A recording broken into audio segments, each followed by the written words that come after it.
Bonjour, bienvenue dans notre booktube de Elliot Mongeau et Vincent Baudreau.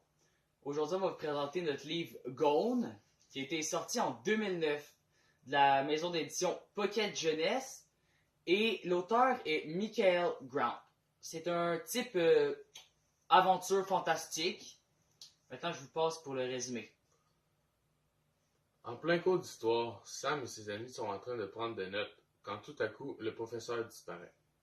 Affolés, ils sortent de la classe et se rendent compte qu'il n'y a plus aucun être humain de plus de 15 ans. Ils se sont tous volatilisés. Plus incroyable encore, certains de ceux qui restent développent des super pouvoirs, mais ils ne parviennent pas encore à les maîtriser, comme Sam possédant le pouvoir de faire jaillir de la lumière de ses mains. Cette aventure extraordinaire est arrivée à Sam, 14 ans, et à tous les enfants de la petite ville californienne de Perdido Beach.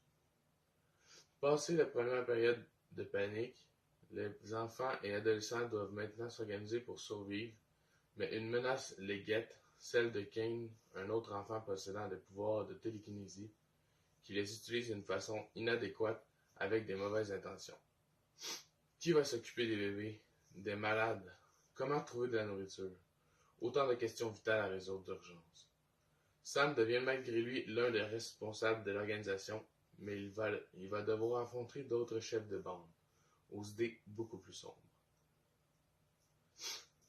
J'ai bien apprécié le personnage de Sam, personnage principal de notre roman. Je l'ai apprécié parce que il a un bon sens de l'honneur, il est très bon meneur. Moi,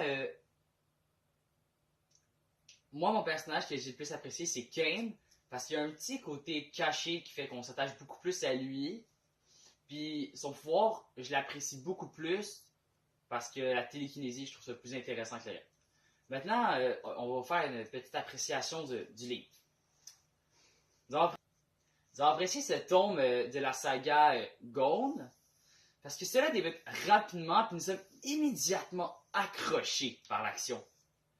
Dès les premières pages, nous sommes dit qu'un monde sans adultes, lorsqu'on a 13-14 ans, nous avons tous déjà rêvé ça.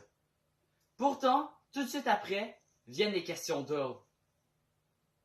Comment vont-ils soigner les blessures, s'occuper des petits, de nombreux problèmes à régler, qui sont habituellement réglés par les adultes? Et l'auteur a su se poser les mêmes questions, et il s'y répond d'une manière plutôt logique et crédible.